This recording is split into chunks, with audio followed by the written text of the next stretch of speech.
y no los estoy oyendo y los veo súper pixelados.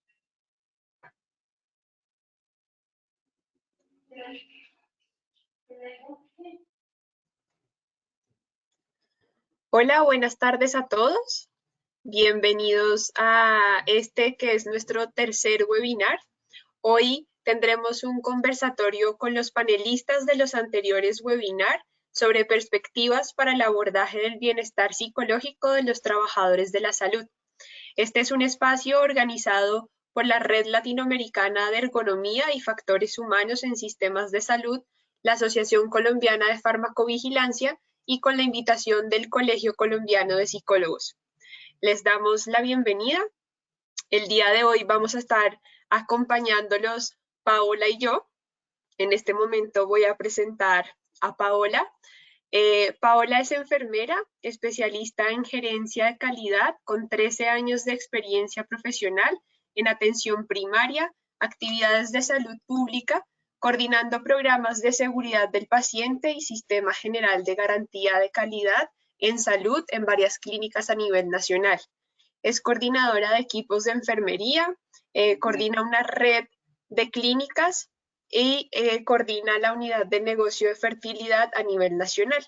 Actualmente es consultora de calidad con enfoque en centros de reproducción humana asistida y facilitadora en seguridad del paciente. Es miembro de un comité de ética de investigación y miembro de la junta directiva de la Asociación Colombiana de Farmacovigilancia.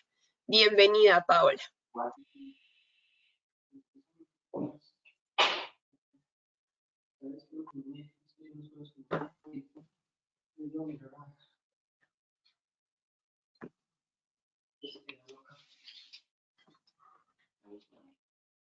Bueno, creo que Pau está teniendo algunos inconvenientes con su conexión. Entonces, como les contaba, Paola y yo vamos a ser las moderadoras de este espacio. Hoy contamos con nuestros panelistas invitados. Voy a hacer una presentación muy rápida de ellos y posteriormente vamos a pasar a la parte de las preguntas. Invitados a poder escribirnos en el chat desde dónde nos están escuchando, desde dónde nos acompañan y bienvenidas todas las preguntas también desde ya. Las personas que tuvieron la oportunidad de acompañarnos en las sesiones anteriores del webinar, si quedaron con alguna pregunta, con alguna inquietud, bienvenidos a plantearlas en el chat y a lo largo de cada uno de estas preguntas que vamos a ir teniendo, de las respuestas de nuestros panelistas, pues también bienvenidas las otras preguntas que puedan surgir desde ahí. Entonces, hoy contamos con Carlos Aceves. Carlos es psicólogo, magíster en planeación estratégica en educación superior, doctor en ergonomía y diseño de servicios inclusivos con formación en ergonomía y factores humanos. Es investigador y director del Centro de Investigaciones en Ergonomía en la Universidad de Guadalajara y en los últimos años trabajó en colaboración con equipos del Reino Unido en materia de ergonomía y factores humanos en sistemas de salud. Y es el fundador de la Red Latinoamericana de Ergonomía y Factores Humanos. Contamos también con Pedro Pablo Ochoa. Él es psicólogo de la Universidad Nacional de Colombia, es máster en análisis funcional en contextos clínicos y de la salud, ha sido docente universitario en la Universidad Javeriana, en la Universidad Pontificia Bolivariana, en la Universidad Católica de Colombia, entre otras. Es terapeuta particular con más de 10 años de experiencia en terapias conductuales de tercera generación y es director del equipo de respuesta psicológica frente al COVID-19 del Colegio Colombiano de Psicólogos. Tenemos también a Juan José Lopera, es docente, formador, capacitador profesional en diferentes lugares como en Fórum de la Universidad de La Sabana, en los Andes, en la Universidad Nacional, en la Universidad Nacional de Costa Rica. Es médico general, formado en neurociencias del comportamiento y con experiencia de más de 24 años en procesos de capacitación y formación y desarrollo de personal adulto. Es conferencista y tallerista internacional multilingüe. Durante los últimos 5 años, con las empresas This Training y Stretch Tech, ha acompañado el desarrollo organizacional y el fortalecimiento cultural en múltiples organizaciones colombianas.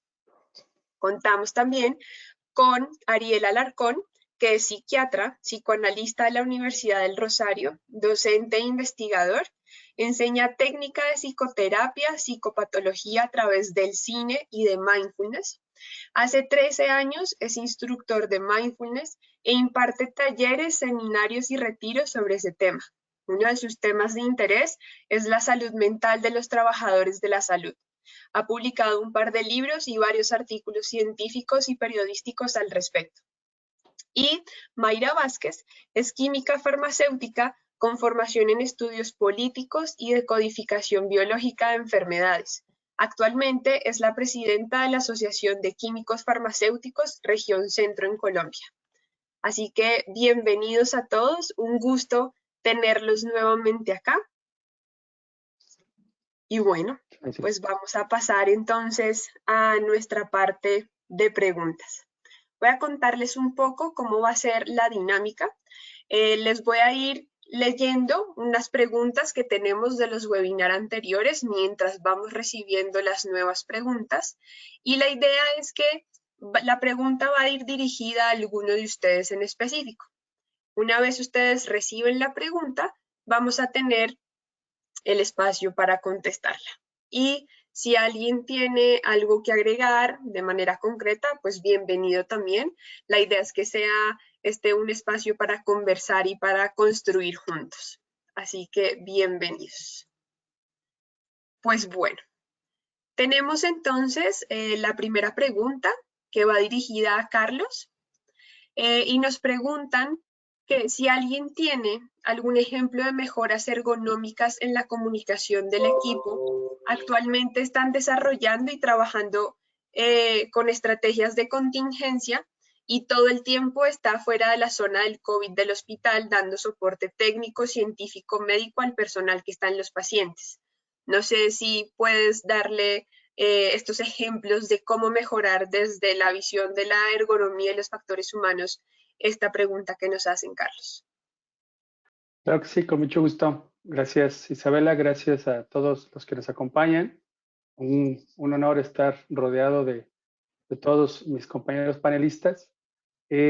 Ojalá estuviese la persona que hizo esta pregunta. Es una pregunta muy especial sobre cómo puede, desde una intervención de la ergonomía, mejorar los procesos de comunicación dentro de los sistemas de salud. Ejemplos, digamos, la ergonomía, decíamos ya en los webinars anteriores, es un asunto de ver el sistema de salud completo. Un ejemplo específico de cómo se puede mejorar es a través, por ejemplo, de señalética, ¿sí? La información que se genera, digo, desde las vías, de lo que se conoce en inglés como el wayfinding, de las vías por donde puede llegar un paciente o donde se puede encontrar determinado lugar dentro del hospital para el mismo personal de salud.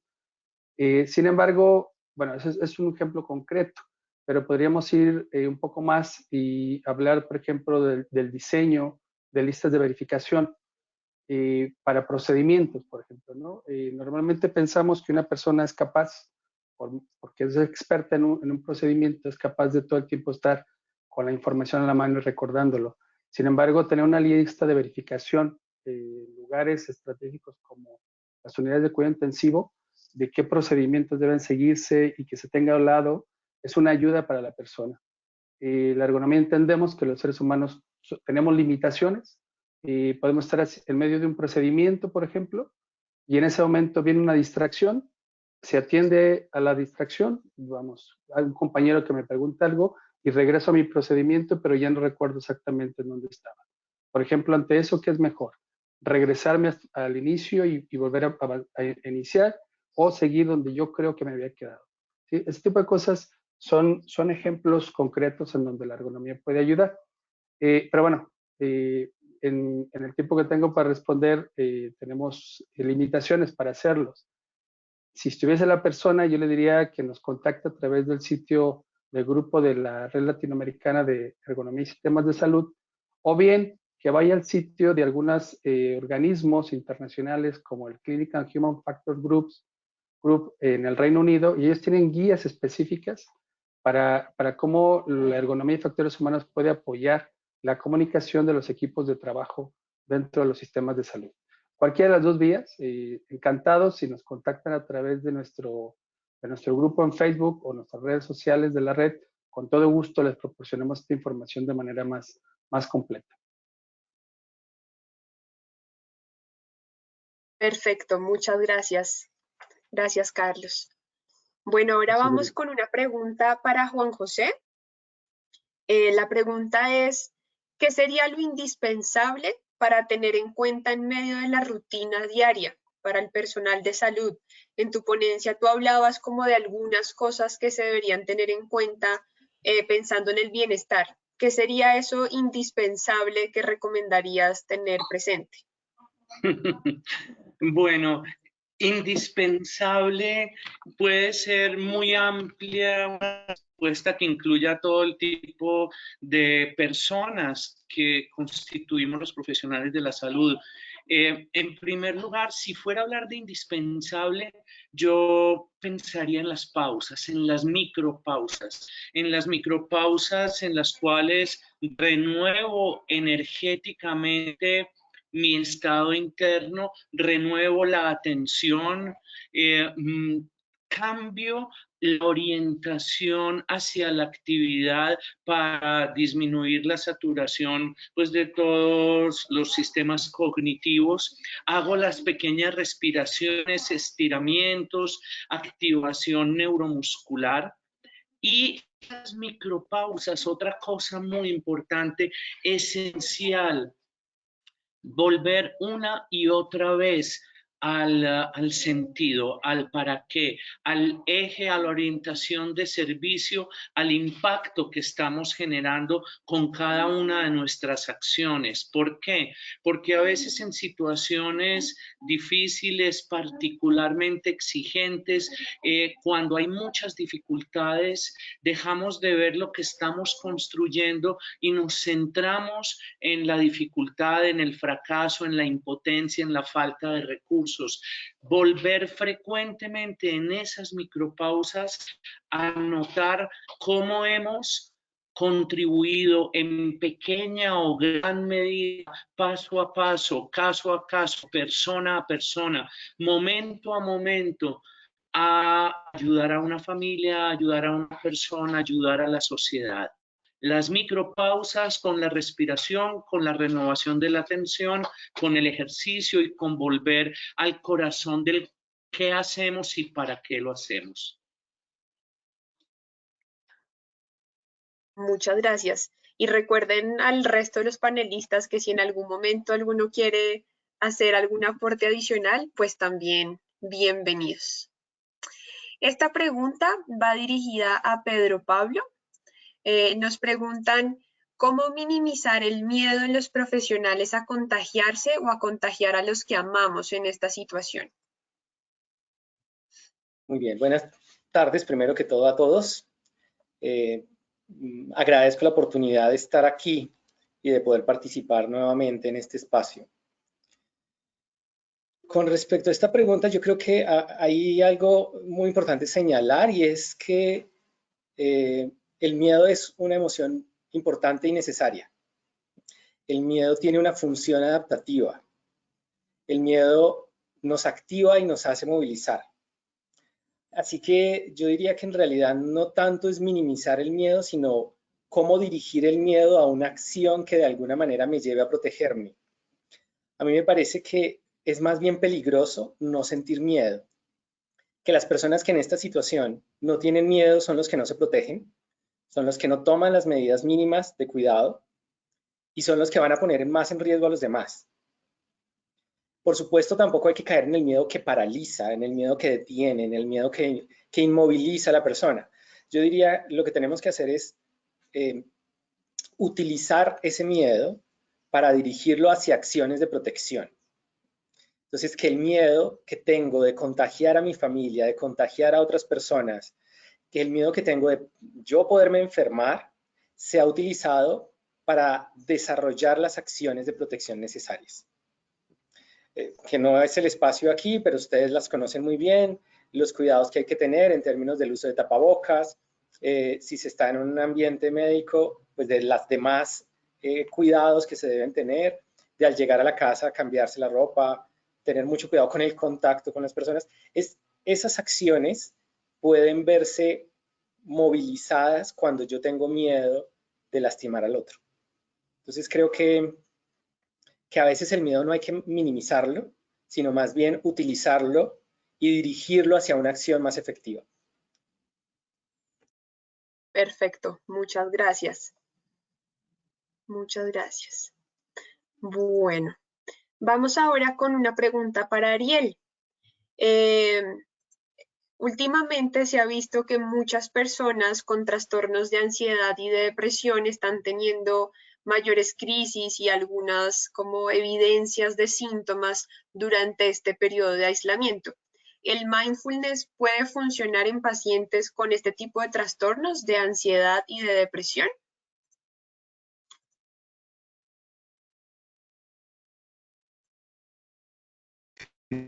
Isabela, gracias. Gracias por la pregunta y gracias también por invitarme a participar en las inquietudes que tengan. Sí, por supuesto, mindfulness puede ayudar, pero dependiendo del nivel de depresión y de ansiedad que tenga la persona, dependiendo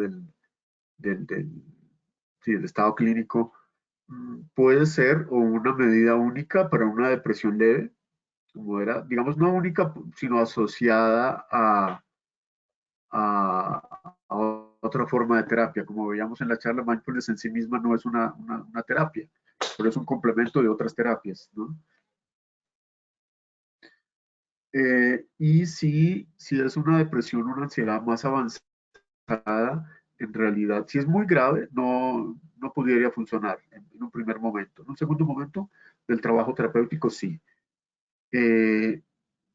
Entonces, depende de la intensidad de la terapia, depende de la intensidad de los síntomas del cuadro clínico. Si es un cuadro clínico moderado y se asocia a otro tipo de terapia, cognitivo-conductual usualmente, entonces mindfulness va muy bien, como un buen complemento.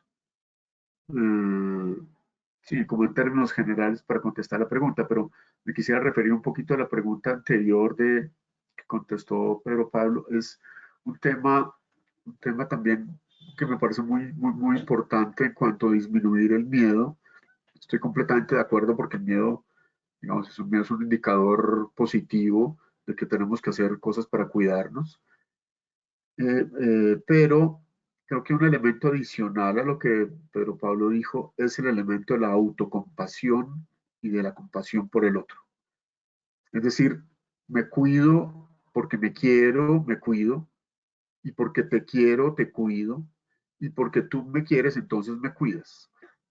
¿Qué quiero decir con eso? Es decir, me trato bien, me trato lo mejor posible, por lo tanto tengo todas las medidas de autoprotección que debo tener durante mi trabajo. Establezco buenos vínculos de cuidador y de ser cuidado con mis compañeros de trabajo. Es decir, oiga, tú cuídame y yo te cuido.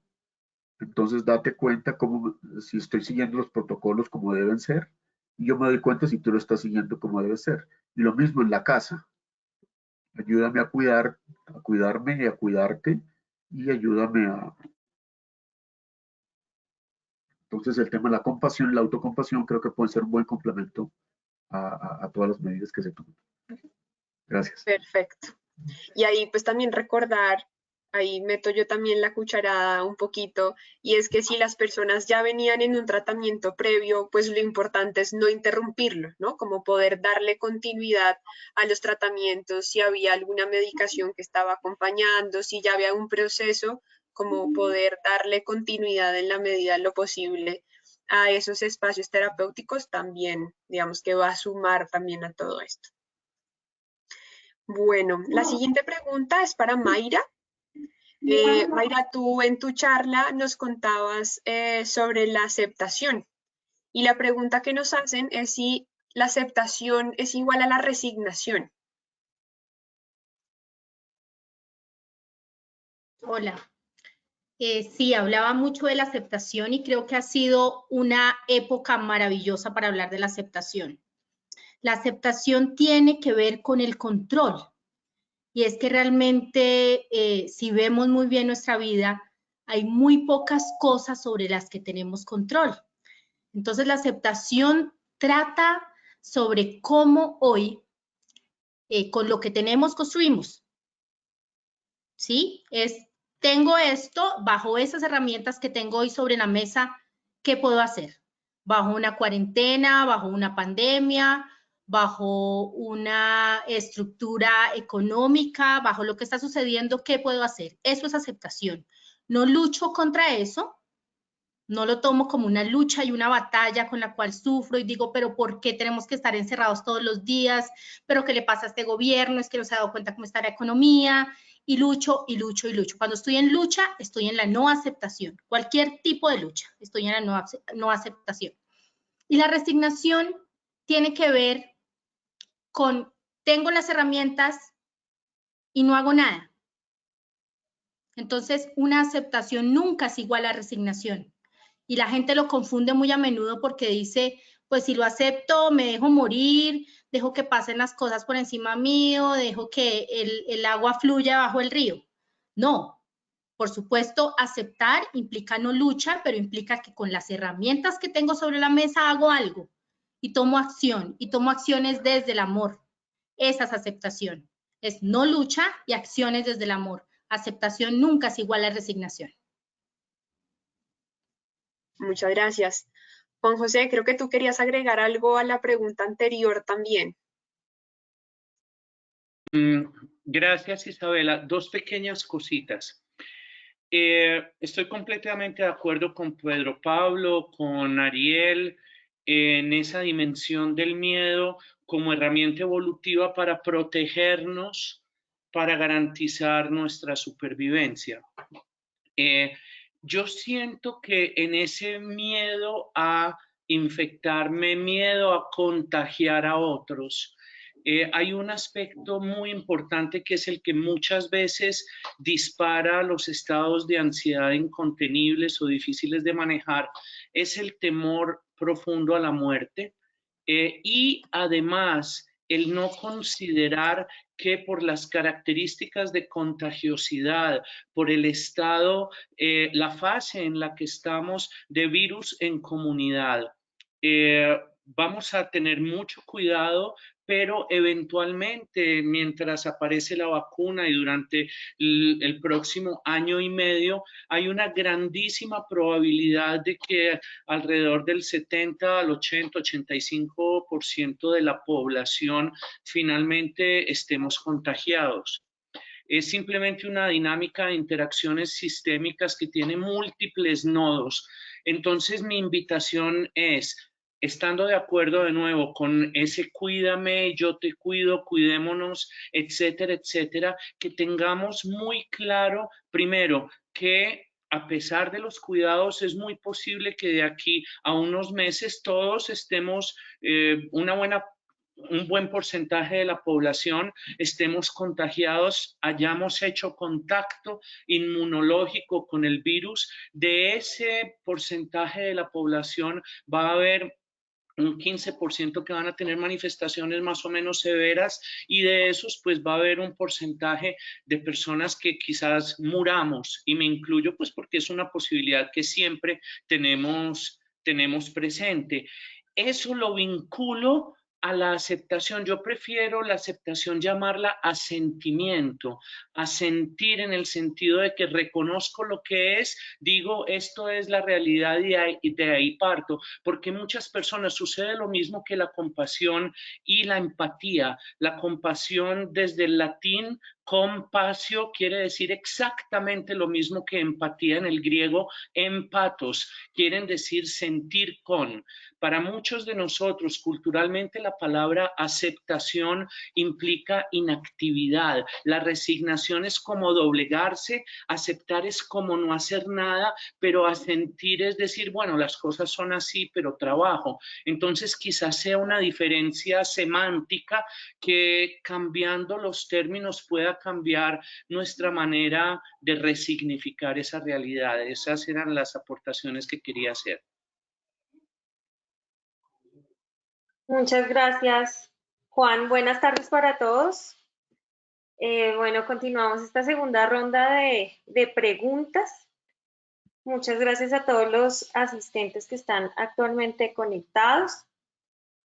Entonces, seguimos con las preguntas que nos hicieron nuestros asistentes en los webinars anteriores.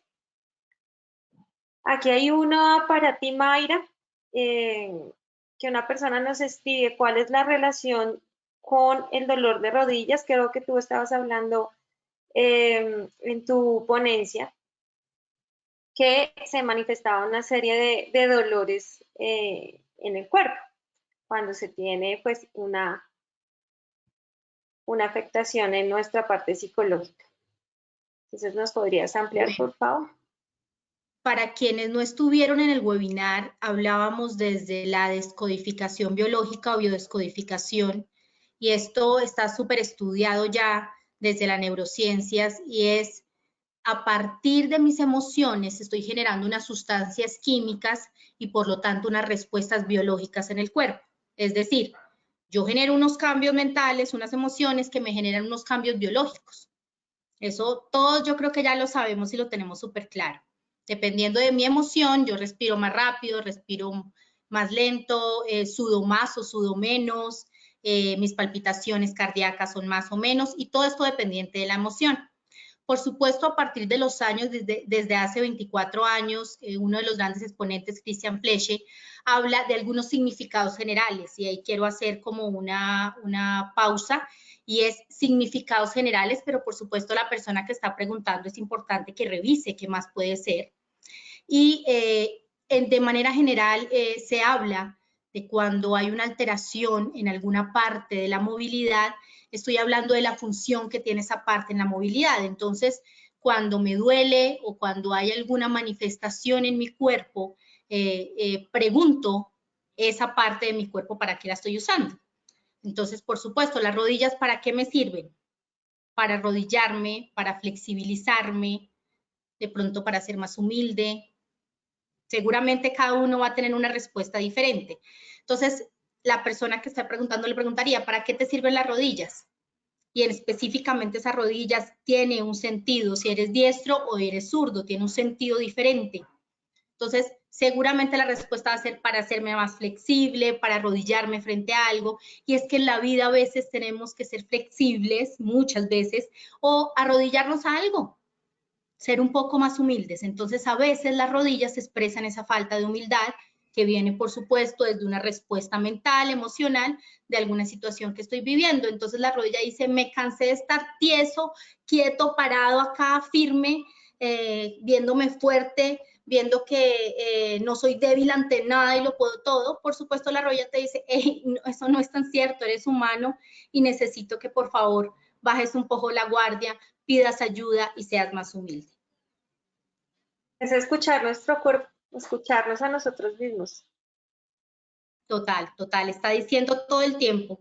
A veces no escuchamos lo que nos decimos, pero el cuerpo sí sabe y siempre está hablando, siempre, con todo, con un tema digestivo, con un tema de un dolor, con no poder dormir bien, con sentirme cansado, mi piel habla todo el tiempo. Si nos vemos en las mañanas, la piel nos está diciendo algo que está sucediendo esta semana, que no estoy parando, que no estoy descansando, que no estoy haciendo ejercicio. El cuerpo está hablando todo el tiempo, así no lo escuchemos. Gracias, Mayra. Bueno, les recordamos a nuestros 57 asistentes que el micrófono está abierto para ustedes también. Aquí tenemos a los especialistas, a unos grandes seres humanos y pues estamos aquí abiertos para que este espacio también sea de ustedes, así que anímense a levantar la mano, allí pueden pedir la palabra y con mucho gusto la habilitamos para que ustedes puedan conversar, puedan hablar, puedan desahogarse, el micrófono está abierto. Nos acaba de llegar una pregunta de Luz Estela Gutiérrez. Quisiera, Luz Estela, que nos digas, por favor, de en dónde estás ubicada. La pregunta dice, ya nos explicaron que no tenemos control sobre todo. ¿Cómo manejamos la incertidumbre? No el miedo, sino la incertidumbre de no saber qué pasa mañana con esta crisis, en donde la mitigación y la prevención depende tanto del otro. Esto estaba para todos, abramos la conversación, el que quiera.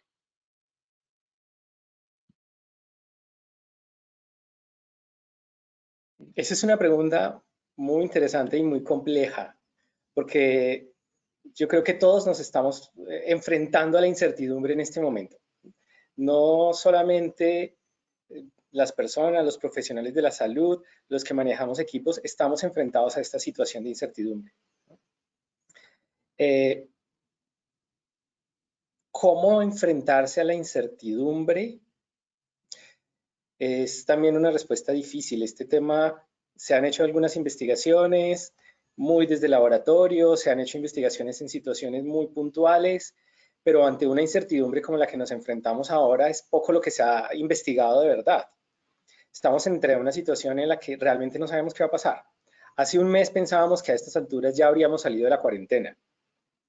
Ahora no sabemos si en un año vamos a salir de la cuarentena.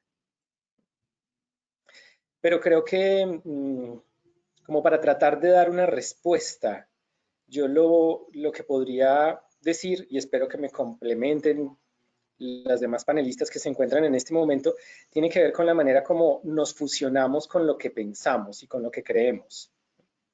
Es decir, existe solamente el presente. Ni el pasado ni el futuro existen. Son construcciones verbales. El futuro realmente no existe. El futuro es algo de lo que hablamos. Y en la medida de que hablamos sobre eso, lo construimos, pero lo construimos con palabras. Y esa construcción que hacemos del futuro con palabras no deja de ser una construcción verbal.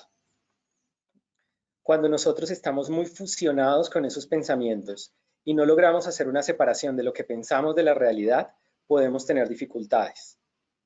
Cuando eso que yo estoy pensando, que puede suceder, lo tomo como algo real y como un hecho concreto que definitivamente va a suceder, es muy diferente cuando me doy cuenta que simplemente es algo que estoy pensando. En ese tipo de situaciones es donde mindfulness resulta muy útil, el estar en el aquí y el ahora, el darme cuenta que aquí y ahora lo que sucede es que estoy pensando que esto puede suceder, pero eso simplemente es un pensamiento. Quizás entonces el ejercicio se puede hacer en términos de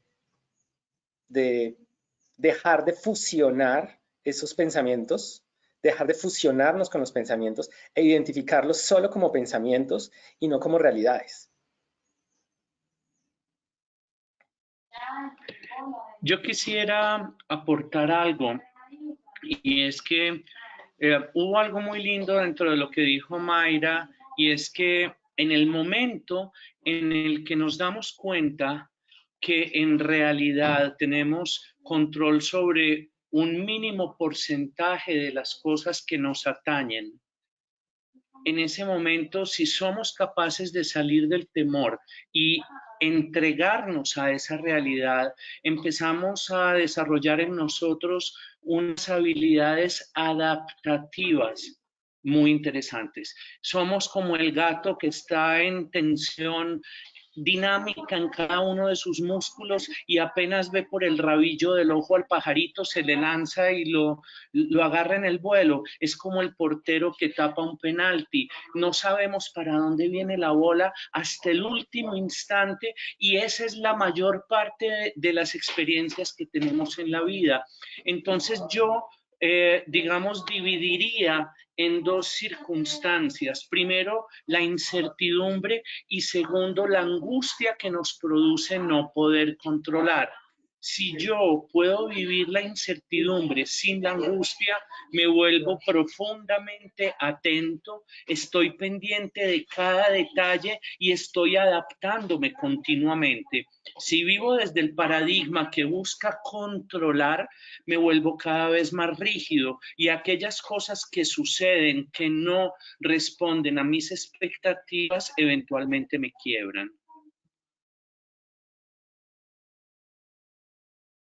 Yo Muchas complementaría. gracias, Pedro. Juan. ¿Sí?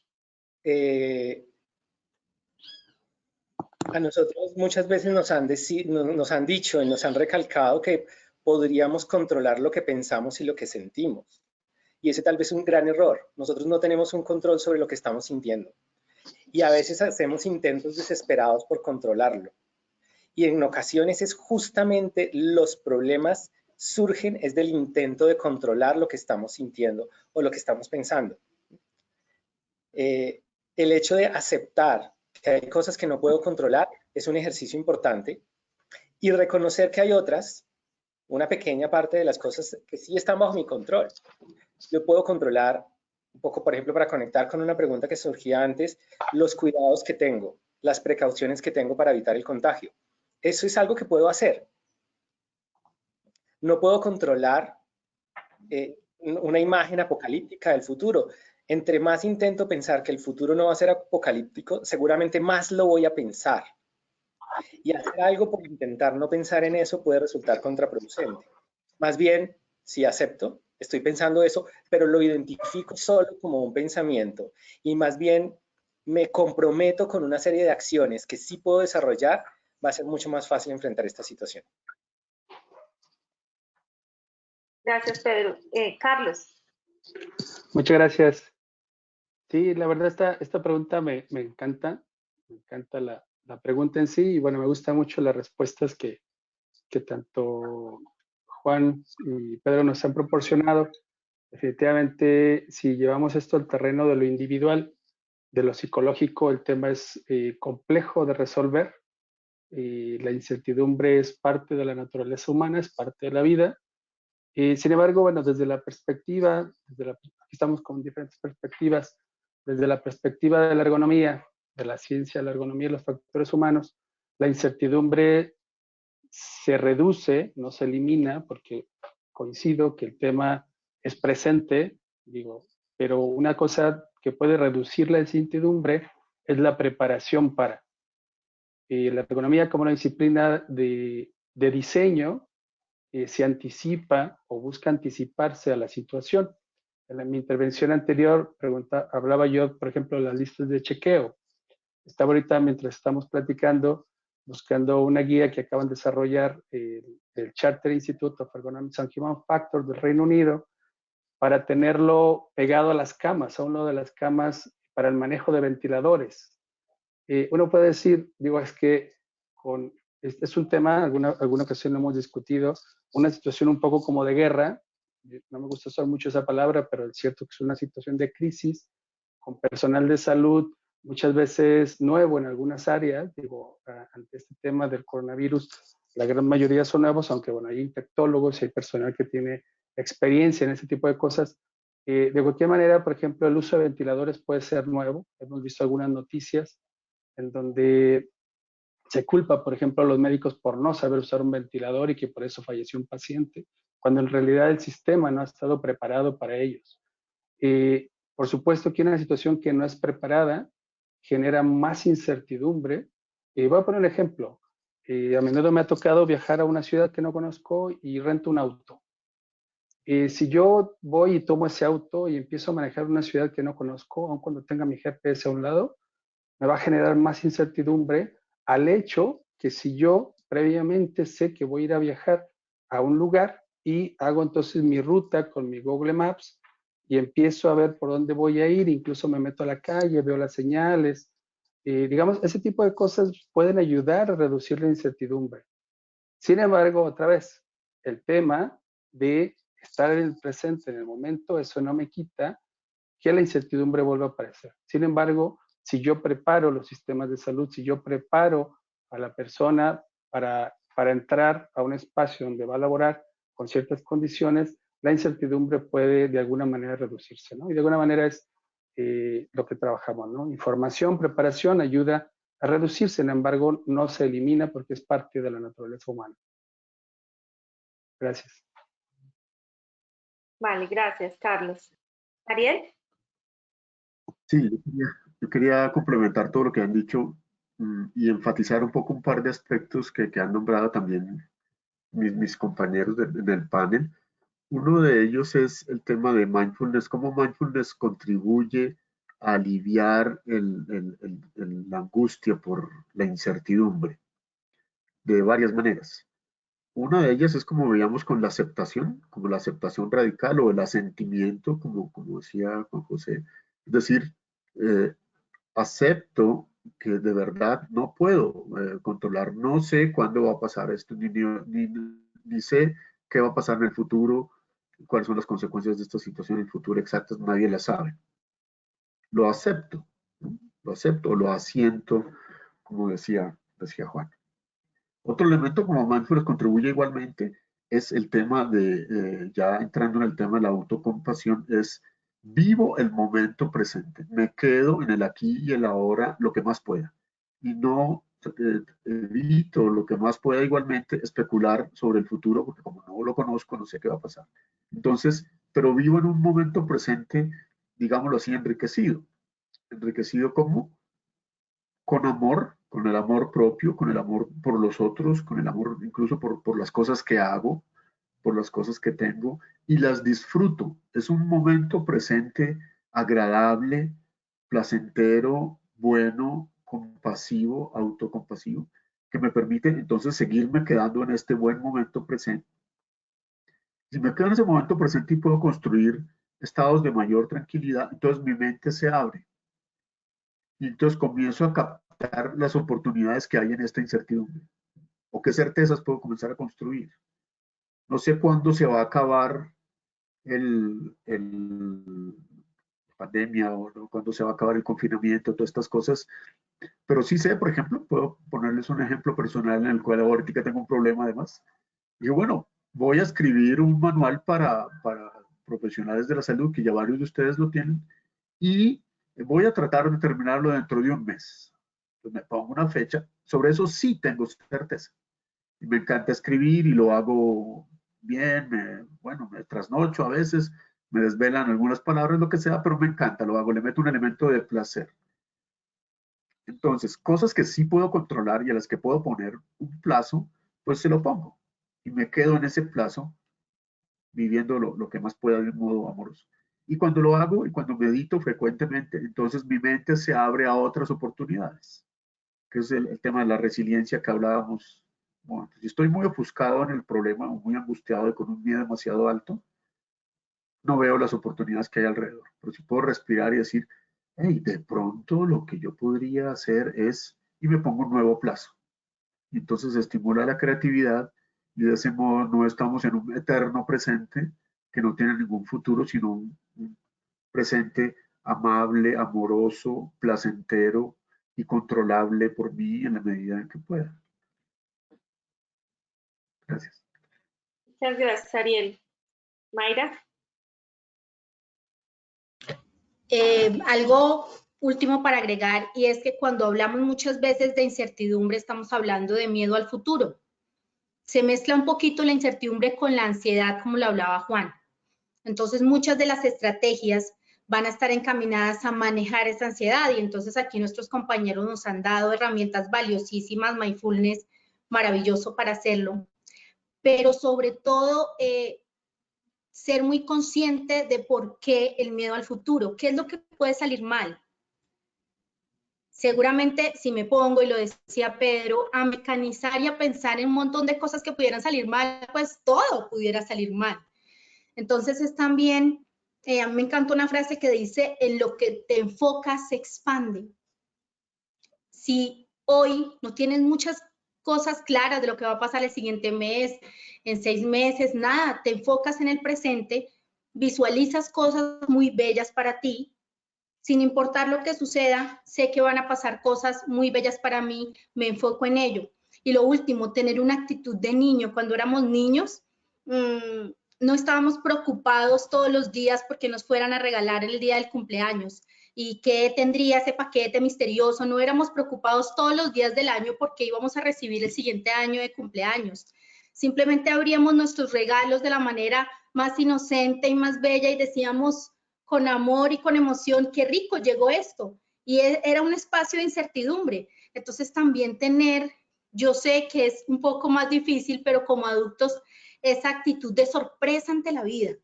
La vida es cambio y es cambio constante. Entonces también en esa adaptación, tener esa actitud de sorpresa y decir, me programo lo mejor para mi futuro, pero por supuesto, frente a lo que venga, tomo esa actitud de sorpresa y de bienvenida, de decir, bueno, esto no me lo esperaba, pero lo tomo como la actitud del niño, despierto y sorprendido ante lo que viene. Esos son los regalos que recibimos hoy en y los pasados webinars de cada uno. Muchas gracias a todos por su respuesta. Luz Estela Gutiérrez, creo que ya está bien respondida tu pregunta. Hay una persona que levantó la mano y quiere participar acá en nuestro conversatorio. Lizeth González. Aleja, si le pudieras dar la palabra, por favor. Lizeth. Hola, buenos días, buenas tardes. Hola, Lizeth, buenas tardes. Bueno, mi pregunta es la siguiente. Muchas veces digamos que en esta situación que estamos actualmente, nuestra mente nos juega malas pasadas en torno a nuestra salud. Me refiero a que muchas veces al escuchar cuáles son los síntomas que nos genera este virus y todo esto, nosotros, independientemente de si somos o no profesionales de la salud, empezamos a sentir eso, empezamos a sentir dolor de cabeza, dolor de garganta, dolor en las articulaciones, un poco de fiebre. Y mi pregunta va relacionada a eso precisamente. ¿Cómo sabemos que eso que estamos sintiendo y que nos está expresando nuestra mente se puede tratar con fármacos? ¿Cómo sabemos que es algo que nuestro cuerpo nos está queriendo decir y que debemos tratar desde nuestras emociones? ¿O cómo sabemos que es una mala jugada de nuestra mente, digamos que en base a todo el caos y a toda la presión social que hay en ese momento? Gracias, Lizeth. ¿Quién quiere responder? Facilita la pregunta. A ver, hay una cosa que es muy importante. En primer lugar, estamos en un entorno y en una situación en la que en cierta forma todos estamos a riesgo. Cuando hay, los médicos hablamos de dos cosas, de dos categorías que es muy interesante tenerlas claras. Hablamos de síntomas y de signos. Los síntomas son percepciones subjetivas. Subjetivas es que las percibe un sujeto. Una persona dice, yo estoy sintiendo dificultad para respirar. El signo es que yo le pongo el medidor de saturación de oxígeno y está perfecto. Entonces digo, mire, si usted está sintiendo que tiene dificultad para respirar, por lo menos sus pulmones están oxigenando bien. Vamos a buscar una causa que puede no ser física, que puede no ser fisiopatológica. Entonces, ahí empezamos a entrar en un terreno que es bastante complejo. ¿Por qué? Porque nos puede suceder lo de Pedrito y el lobo. Doctor, yo siento esto. No, usted está nervioso, está nerviosa. No, pero siento esto. No, usted está nervioso, usted está nerviosa. Y en gran parte de los casos y de las personas puede ser así. Pero también puede que haya percepciones magnificadas por la ansiedad, pero que nos están revelando signos clínicos concretos. Entonces, ¿qué sucede? En primer lugar, autoevaluarse, tratar de percibirse generando un estado de serenidad como contexto para esa observación. Darse cuenta de que la ansiedad va a magnificar cualquier tipo de percepción psicosomática, porque así funciona. Si soy capaz de controlar eso, simplemente me percibo, me observo en estados en los cuales pueda controlar ese nivel de ansiedad. Si persisten los síntomas, si no puedo separarlos, lo más recomendable es finalmente consultar, introducir el observador de un tercero que esté cualificado para evaluar la naturaleza de esos síntomas. Esa es una de las grandes dificultades y lo que sucede en todos estos sistemas de filtros telefónicos es que las personas que están recibiendo en las EPS, en los servicios de salud, una gran cantidad de llamadas de personas que están identificando desde la ansiedad y el temor estos síntomas, les hacen una serie de preguntas para descartar que sean construcciones nacidas del temor o que sean realmente signos. Uno de los más confiables es la temperatura. Cuando la temperatura consistentemente está elevada y yo puedo hacer registros, ahí ya tengo un signo que es más difícilmente producido por la ansiedad. La tos seca puede deberse a un reflujo precisamente por la ansiedad. Hay muchos de esos síntomas que pueden tener múltiples causas, entonces dependiendo del nivel sintomático, buscar ayuda, porque si no es en que la persona va a encontrar en un callejón sin salida. Y cuando digo buscar ayuda, buscar una integridad. En primer lugar, si es posible o si es pertinente, descartar que haya o no un contagio. Y en segundo lugar, trabajar con el contexto de ansiedad, de temor, de angustia que tiene la persona, que en sí ya es bien importante.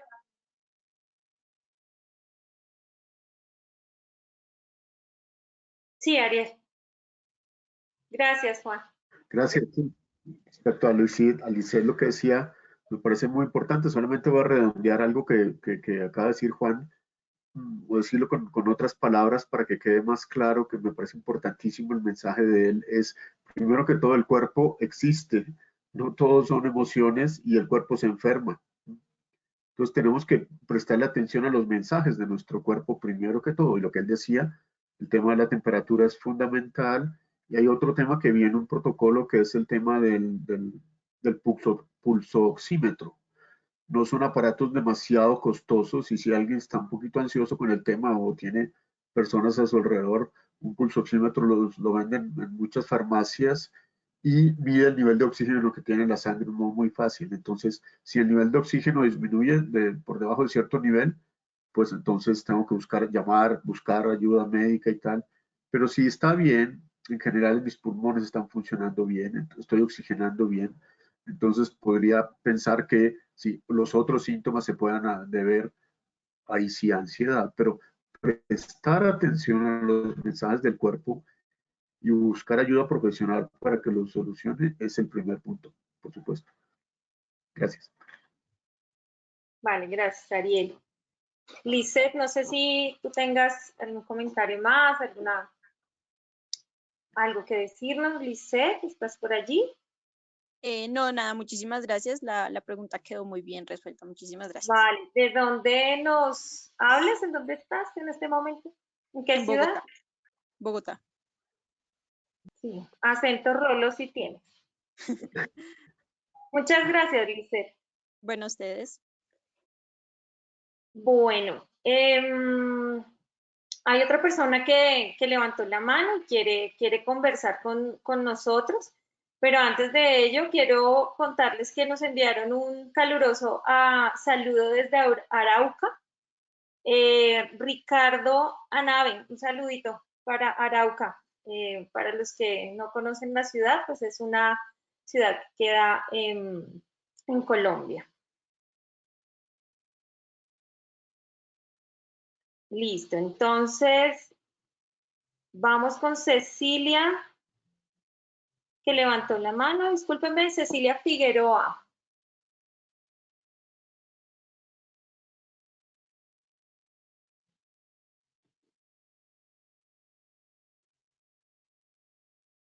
¿Está por allí, Cecilia?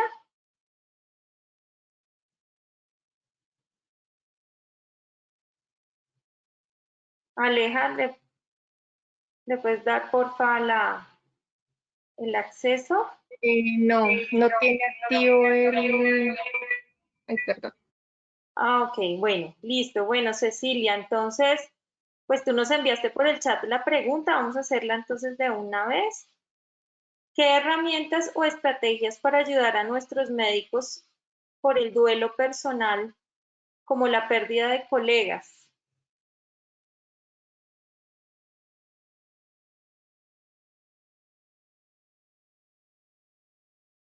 El que quiera, no sé si Pedro, que ha estado más, digamos, en el grupo de manejo de la contingencia.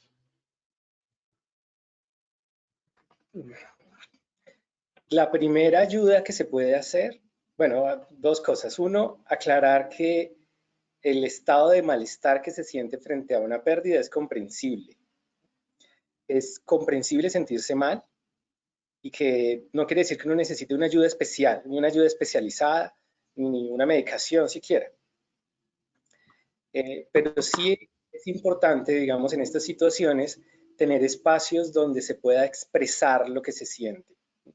Si se quiere ayudar a un profesional de salud o a cualquier persona frente a una pérdida, tal vez el primer espacio que se tiene que abrir es un espacio en el cual la persona pueda expresar libre y tranquilamente sus emociones, sin ser juzgado, sin demeritarlas. Es decir, hay que validar las emociones del otro. Nosotros, en muchas ocasiones, estamos acostumbrados a minimizar ciertas emociones, como a negarle a las personas la posibilidad de sentir ciertas cosas. Cuando alguien está triste, le decimos, no esté triste, tranquilo, póngase contento. Cuando alguien está preocupado por algo, le decimos, tranquilo, todo va a salir bien, no tiene por qué preocuparse. E incluso en situaciones de pérdida, a veces las respuestas son así. O sea, yo me he encontrado a veces con, por ejemplo, madres que pierden a sus hijos, donde la respuesta que le dan a algunas personas es tranquila, todavía puede tener más hijos. Y eso es una forma de invalidar la emoción. Creo que la primera ayuda que se debe dar es permitirle a la persona expresarla validando su emoción y mostrándose que comprendemos realmente la importancia de esa pérdida.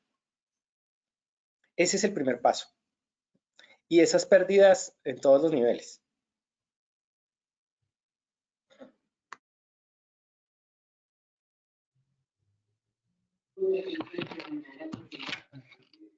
Pedro Pablo, muchas gracias. Estamos completamente de acuerdo.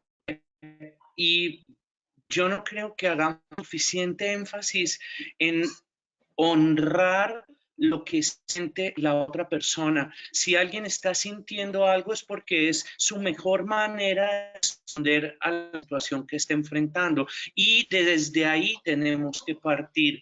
En los equipos de salud, especialmente, a mí me ha dado muy buen resultado hacer pequeñas reuniones de grupo en las cuales haya un recuerdo activo que honre el papel que esa persona desempeñó en el equipo, que se le dé un lugar, que se aprenda de lo que esa persona significó.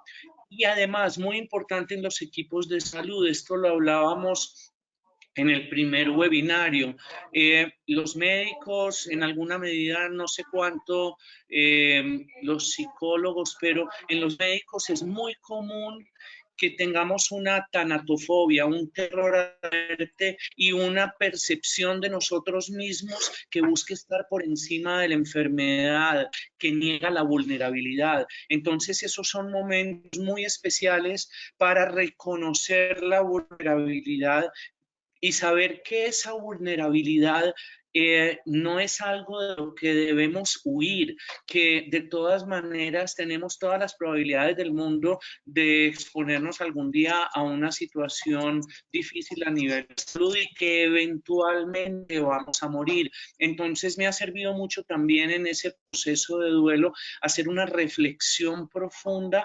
acerca de la transitoriedad de la vida y en esa transitoriedad, cuál es el sentido profundo, la huella que quiero dejar, si en algún momento se cerrara esa oportunidad porque no lo estoy controlando. ¿Qué puedo hacer en este momento para dejar con cada acción, con cada palabra, con cada mirada, con cada encuentro, una huella significativa? Y de esa misma forma honrar todas las huellas significativas que dejó esa persona que hacía parte del equipo de trabajo.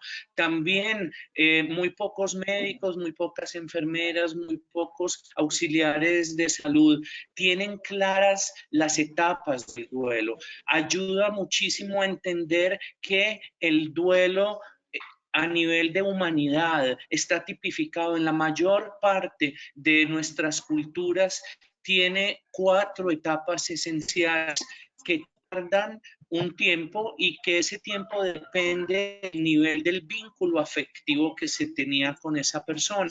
Entonces, cuando el equipo de trabajo que está haciendo el duelo por un compañero o compañera que ha muerto, tiene claro que, por un lado, como tú lo decías tan claramente, que eso es válido, sentir el dolor, sentir el temor, sentir las emociones que se agolpan y a veces nos saturan, es válido, y que vamos a tener un tránsito a través de una serie de estados emocionales durante un tiempo que puede variar entre unos meses y un par de años, dependiendo del tipo de vínculo.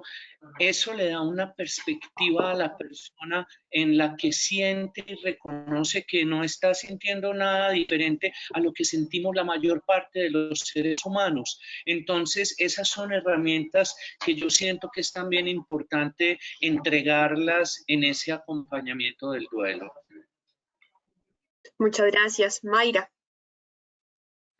Algo importante en relación a lo que decía Juan es que en esta situación específica muchas veces el duelo se hace aún más difícil por 2 condiciones. Una, muchas de las personas que han muerto a raíz del contagio y del desarrollo de los síntomas y enfermedades concomitantes del COVID, los familiares no pueden estar despidiendo una persona que ya está sin vida, un cuerpo, y eso hace parte de una de las fases importantes del duelo, porque me permite de alguna manera empezar una de las etapas en la negación y decir, esa persona que yo tanto estimaba y amaba está en un féretro. Entonces eso hace un poco más difícil en este momento empezar ese proceso de aceptación. Entonces eso súper válido para quienes estén y los equipos que estén pasando ese proceso. Realmente reconocemos que es muy difícil empezar el proceso cuando no he tenido la posibilidad de ver al ser querido en un estado ya de no vida. Y lo segundo que es importantísimo, y quiero decirlo seguramente para todos los profesionales que están, no somos números. Y sé que cuando hay una pandemia, entonces los muertos van en, no lo sé en cuánto vayan, pero en 15.844.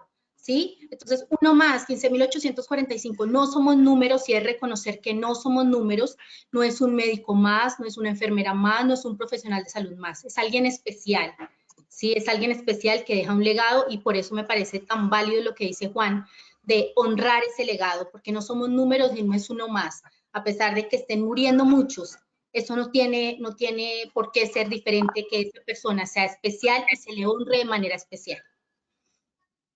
Muchas gracias. Juan, ¿querías comentarnos algo?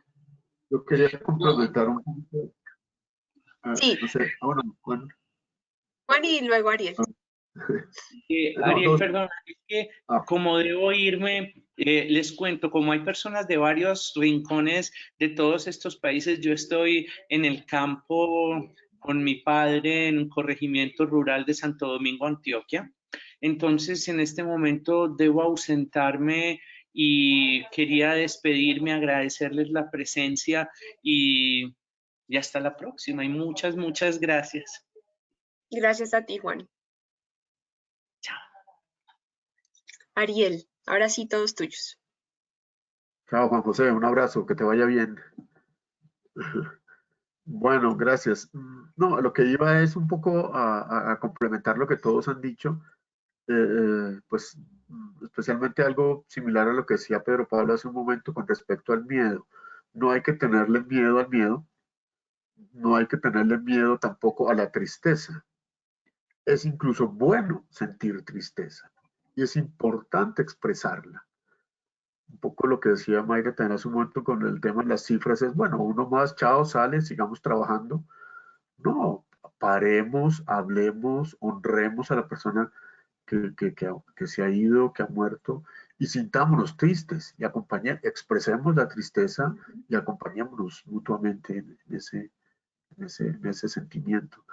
Y bueno, mindfulness no es la panacea, no es el remedio bueno para todo, y hay muchas cosas para las que no sirve, pero hay un elemento de mindfulness que es central, que es la presencia, que es estar ahí y ahora, en el momento presente, con aquella persona que tiene una tristeza, con la tristeza propia y también con la tristeza de los otros compañeros. Es estar presente, y ese estar presente nos ayuda, por un lado, a sentir y tramitar la emoción, pero también a expresarla a nivel personal, interpersonal o grupal. Simplemente eso, gracias. Muchas gracias. Y de hecho, la siguiente pregunta está muy relacionada con este tema, y es si desde el Colegio de Psicólogos hay algún programa o algún espacio concreto donde se esté brindando acompañamiento a los profesionales con respecto a este tema. Pedro Pablo. Bueno, tenemos varios programas. Uno, es el programa de apoyo emocional a grupos. Entonces, cuando hay grupos, por ejemplo, hemos recibido varios grupos de profesionales de la salud que están desbordados emocionalmente y tal vez no tienen acceso a otras personas que les puedan ayudar. Hacemos unos ejercicios a través de espacios como este, pero con grupos muy reducidos, donde reciben un apoyo emocional. Se hace una desmovilización psicológica que puede ser un espacio útil para algunos. Estamos capacitando a personas en diferentes instituciones, en hospitales y en clínicas, para que puedan hacer primeros auxilios psicológicos. Entonces, como no podemos irnos nosotros directamente a todos los hospitales, lo que hacemos es invitar a personas de diferentes lugares que se capaciten para que ellos desde esta posición, desde sus lugares, le puedan dar los primeros auxilios psicológicos a otras personas. Tenemos otros sistemas de capacitación, pero creo que en términos de ayuda a profesionales de la salud, estas son como las más fuertes. Tenemos un programa que empezamos a pilotearlo con una institución de salud, acompañando a profesionales de salud que estaban o bien sea contagiados o en sospecha de contagio y en cuarentena, pero nos dimos cuenta que se necesita demasiada gente y no podemos expandirlo mucho. Entonces se quedó como ese estudio piloto ahí y nos dimos cuenta que sería muy interesante, pero para poderlo ampliar a otras instituciones necesitaríamos muchos más recursos con de los que contamos en este momento. Creo que como primera instancia los invitaría a eso. Si hay un grupo de profesionales de salud en cualquier lugar del país que considere que necesita ese apoyo emocional, se lo podemos ofrecer. Y finalmente, en colaboración con la Maestría en Psicología Clínica de la Universidad Javeriana, se abrió un espacio de teleorientación para profesionales de la salud. Entonces hay una línea a la que ellos pueden llamar a pedir un espacio para hablar.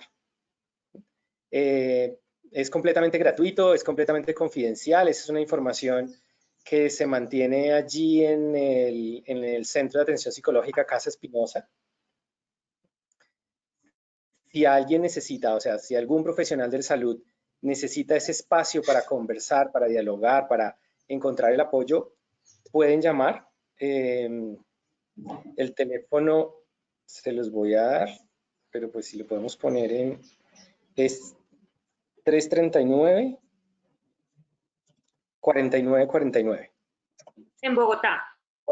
En Bogotá. Pero pueden llamar desde cualquier lugar del país. Extensión 4949. Con eso programan la cita y luego se comunican con ellos. o a través del correo electrónico casaespinosa, todo pegado, @uniandes.edu.co. Este es un programa, como les digo, exclusivamente dedicado a profesionales de salud. Entonces allí van a encontrar un lugar dedicado especialmente para ellos. Perfecto, muchas gracias. Y ahí también, si bien ya no es, digamos, directamente desde el Colegio de Psicólogos, pues también por la información que tenemos, la información y los documentos que comparte Ariel en las redes también es muy útil. No sé si quieras, Ariel, aprovechar para contarnos también del libro, del lanzamiento que tienes ahora, pues de estas herramientas prácticas que creo que es una de las necesidades y de los pedidos de los profesionales, y es qué hacer de manera práctica. Entonces creo que tu libro responde totalmente a esta necesidad.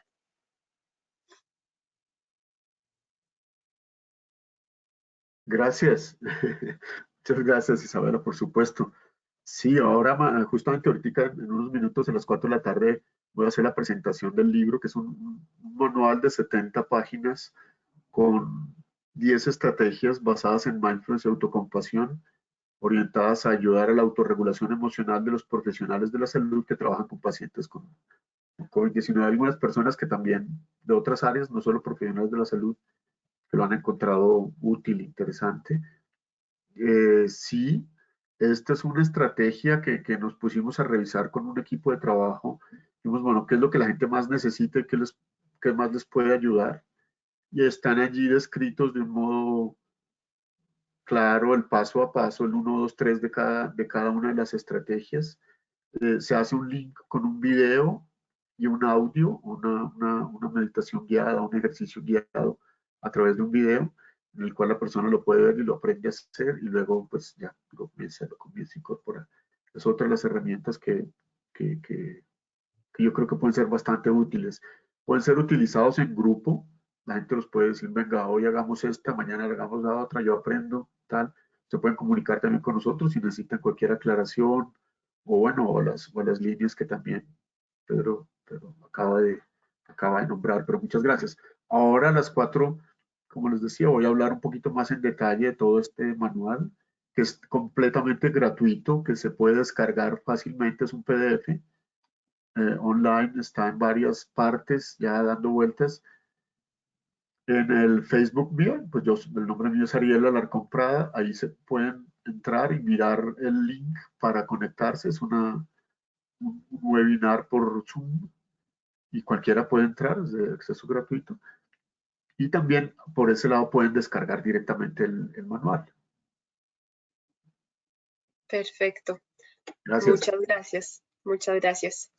Bueno, tenemos otra pregunta que nos dicen cómo la comunicación con el equipo de trabajo puede ser de utilidad para el manejo de la salud mental de los trabajadores. Ahora, anteriormente, Juan José hablaba de hacer unas micropausas en el equipo de trabajo. No sé si quisieran darnos también algunas pistas de cómo tener las conversaciones, qué tipo de conversaciones, qué tipo de información es importante en términos de los equipos de trabajo en las instituciones de salud.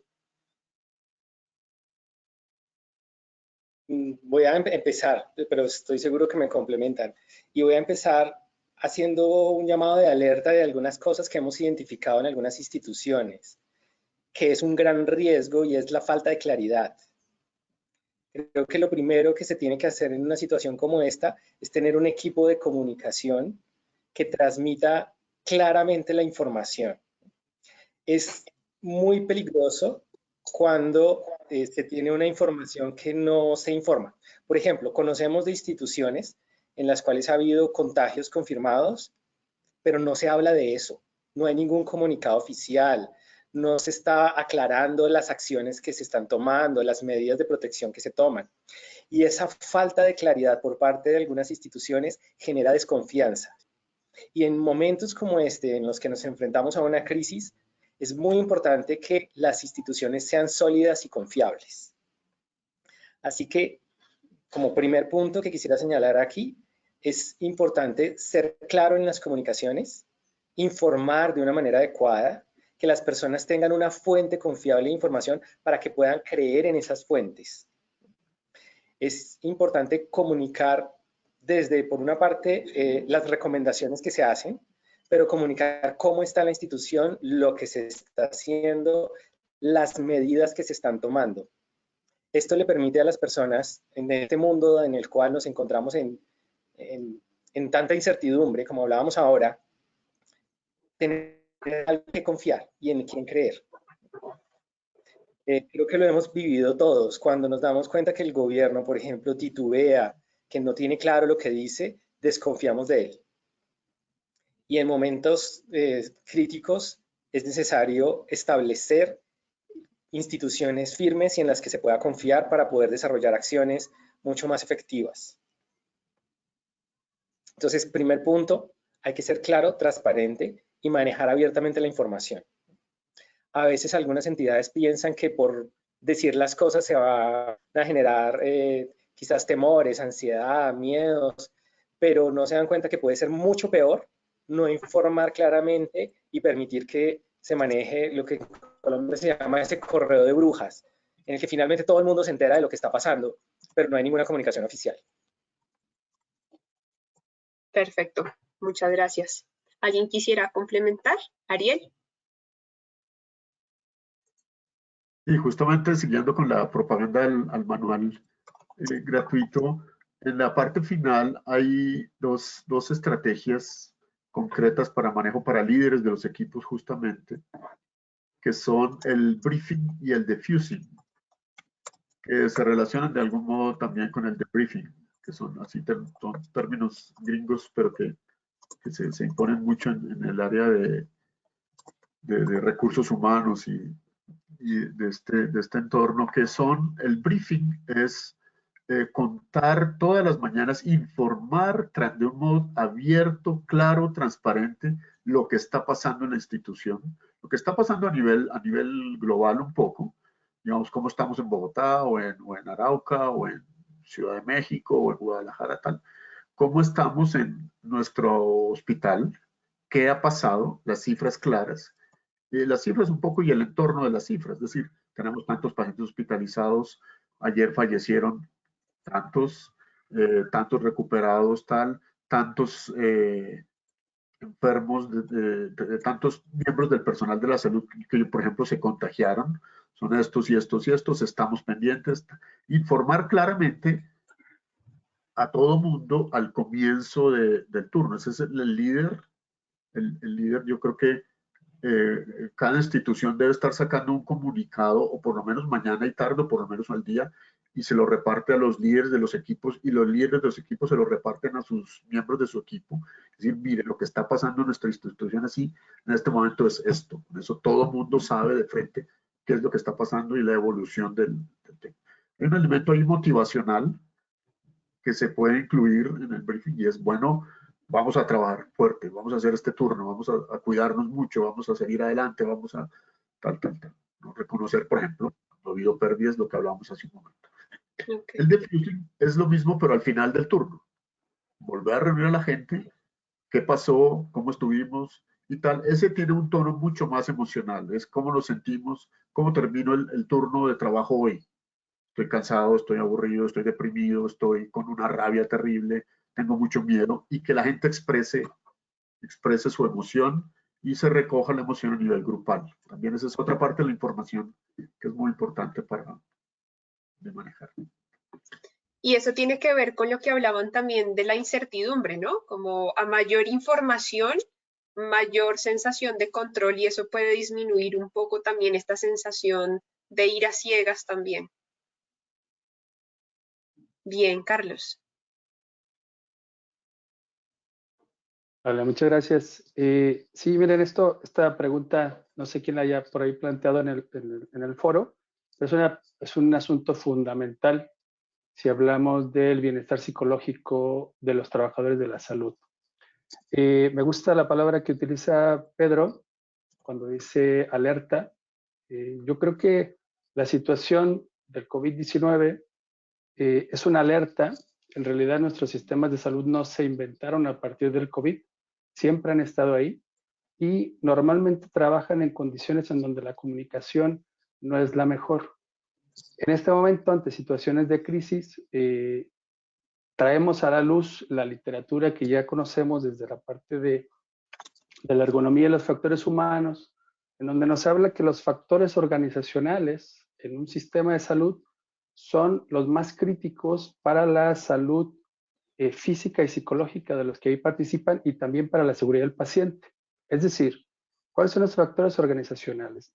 Por ejemplo, tenemos muchos sistemas de salud con organizaciones, con tipos de organización vertical, en donde, bueno, debo decirlo, y alguien tiene que decirlo, la relación fundamental en todo sistema de salud está dado por un par de profesionales que no son los únicos, que es el médico y la enfermera, o el enfermero y la médico, y esta relación siempre ha sido tensa, y debemos decirlo.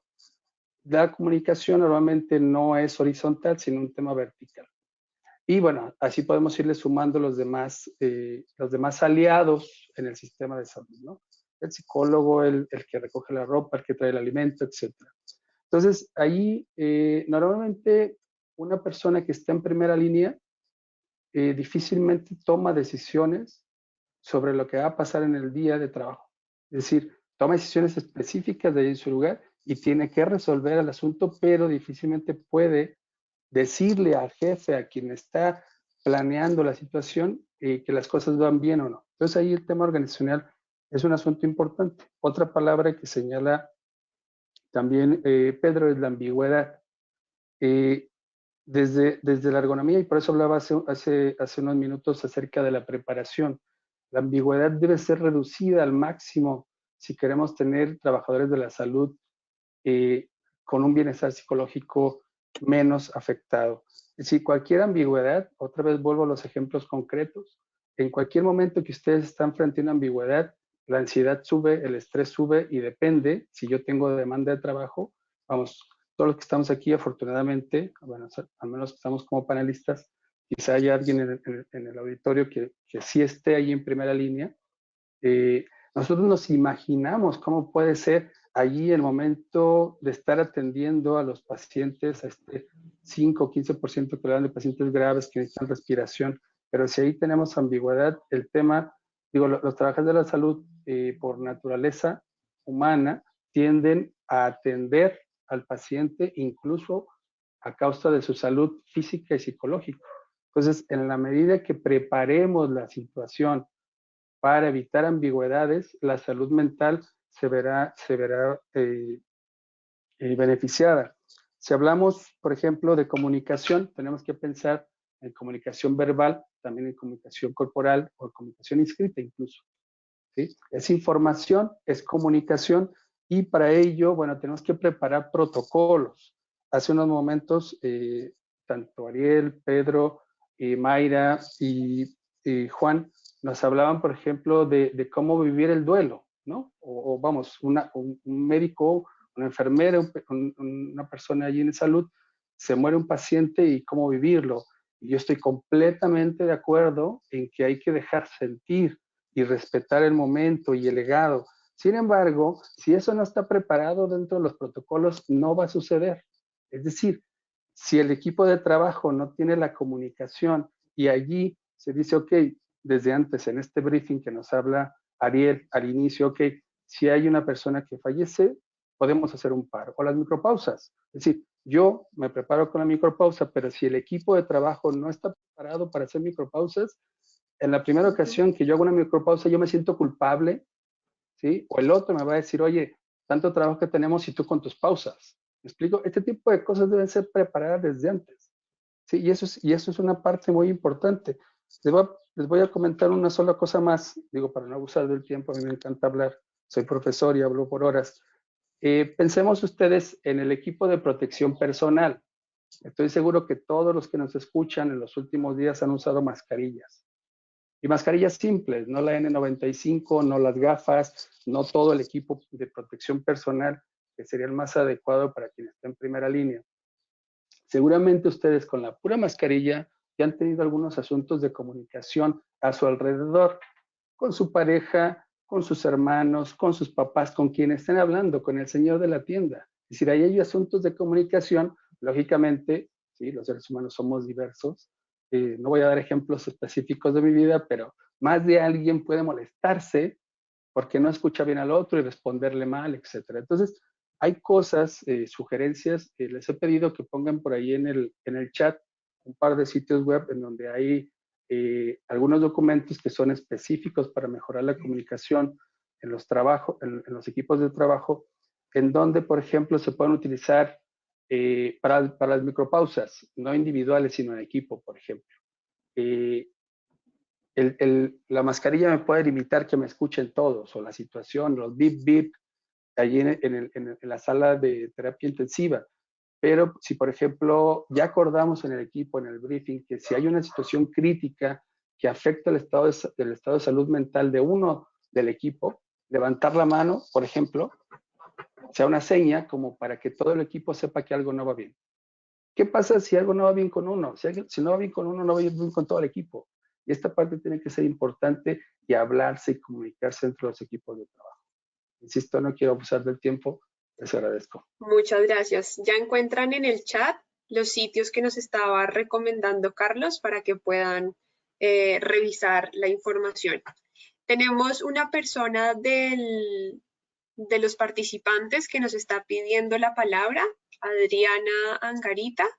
Adriana, bienvenida a compartirnos tu opinión, tu pregunta. ¿Puedes contarnos, porfa, desde dónde nos estás escuchando?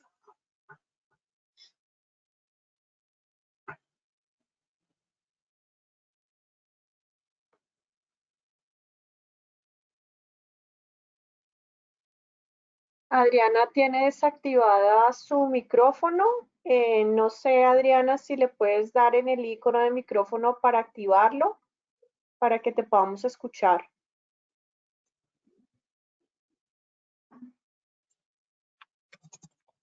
Ahora sí creo que estoy al aire. Perfecto. Sí, ahora sí. Te escuchamos. Bienvenida. Bueno, buenas tardes para todos, especialmente para ti, Isabela. Te cojo de sorpresa. Soy Adriana Angarita, médica. Este lunes tuve el placer de recibir una buena noticia que me alegró mucho el día de parte de Isabela. Es que el equipo organizador presente, a quien saludo muy especialmente desde el corazón, me invitó a participar dentro de 15 días como ponente de estos webinars para los trabajadores de la salud. Isabela inclusive se habrá preguntado por qué no envié una pequeña información que ella me había pedido en toda la semana. Es que después de recibir esa buena noticia de ella y estar muy emocionada para prepararme para redactar y elaborar, como todos estos grandes colegas médicos, psicólogos, terapeutas, un espacio para compartir con todos, y me tocó un momento de verdad muy fuerte, y yo voy a hablar de un tema que seguramente después Isabela les dirá, y es cómo abordar la crisis desde una dimensión superior.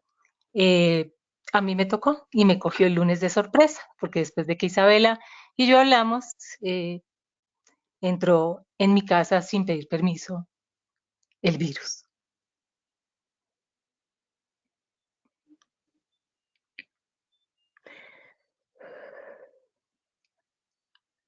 Los oigo hablar desde la honra, desde el compartir. Y me conmuevo mucho, porque estoy utilizando las herramientas como médico, como terapeuta. Y Dios quiera que pueda continuar. Estamos en aislamiento, mi familia, tengo a mi pareja en recuperación. Y simplemente quería decirles que con mayor razón, todo lo que he querido siempre compartir con mis pacientes, con mis consultantes, es llevándome la mano al corazón y diciéndoles que soy empática en sentir todo el dolor, el sufrimiento, la pérdida, la crisis, digamos que toda la gama de emociones que puede sentir un ser humano. Yo les hablo ahorita en este momento más como ser humano que como médica, como terapeuta, para decirles que me atreví con todo y angustia, la preocupación y el dolor que estoy sintiendo, me llevé la mano al corazón y dije, es mi momento de verdad y voy a compartir en este espacio porque sé la importancia que le dan a la honra y al respeto y espero estar preparada y fortalecida para poder compartir dentro de 15 días, si Dios y la vida así me lo permiten. Gracias. Muchas gracias, Adriana. Gracias por abrirnos tu corazón también y por permitirnos aprender de esto que hoy estás transitando tú.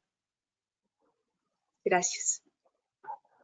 No, a ustedes muchas gracias y espero de verdad poder contribuir a tantas mentes, a tantos corazones y sobre todo en un tema tan álgido, tan especial que es para mí, que es la parte espiritual. Es la parte espiritual y es la fortaleza en esa dimensión superior, en esa, qué paradoja digo yo, y así lo había puesto en el tema, cómo superar la crisis, cómo poder encontrar y dónde encontrar la fortaleza en los momentos de crisis desde una dimensión superior y bueno, la estoy viviendo en este momento y muchas gracias. Gracias a ti. Y pones de manifiesto lo que nos compartían hace un rato nuestros panelistas, ¿no? Como este propósito, para qué más grande, como de mantenerlo ahí presente para dejarnos acompañar por ese para qué más grande y para que desde ahí también se abra la posibilidad de estos espacios, de estas conversaciones, que sin duda tocas nuestros corazones, te hablo por mí, ¿no? Como totalmente conmovida y honrada por escucharte y por poder hacer parte de lo que estás viviendo.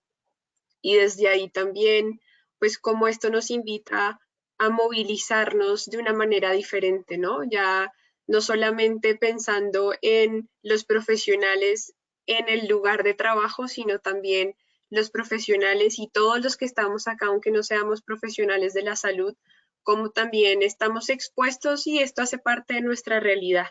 Y también de una u otra forma nos toca, nos llega a la casa a veces sin ser invitado también. No sé si Sí. alguno de los panelistas quisiera agregar algo más. Mayra. Adriana, te quiero agradecer. Me uno a Isabela de corazón. Te quiero agradecer por haber compartido. Siento que es lo más valioso que se ha podido compartir en toda la tarde y es desde la vulnerabilidad y de lo que somos como humanos. Y eso me parece precioso y te agradezco por ese compartir y por tener la valentía de hacerlo. Hace unos días escuchaba de un maestro con el cual trabajamos algunas cosas y era utilizar estas herramientas de conexión que tenemos para que no sea solamente una conexión virtual, y sé que sintonizada contigo, lo sé, desde lo espiritual, que sientas esta conexión mucho más allá y que aunque no estemos en este momento transitando el mismo camino que transitas, sientas que estamos ahí, que te acompañamos desde la energía y que esta sea una conexión de energía que tenemos hoy contigo. Y tener la posibilidad de contar contigo dentro de 15 días, fabuloso, para desde esa conexión, no solamente virtual, sino de almas y de energía, podamos también seguir acompañándote. Gracias de nuevo. No, a ustedes muchas gracias de verdad por el espacio. Solamente miro desde mi ventana en este momento y sí, les puedo decir, sé claramente que es sentir temor, pánico, angustia y tener un equipo sólido hasta en mi casa, pero igual le diría a todos los trabajadores de la salud, a todos los médicos y colegas, es hasta el mejor panadero se le quema el pan. Y yo convivo acá con una excelente psicóloga clínica y digo yo, la pongo en desafío y en reto en esta, como diríamos, desborde de emociones que a veces nos superan, pero que bueno, encontramos palabras tan lindas como las de ustedes para el coraje y la valentía. Muchas gracias, Adriana.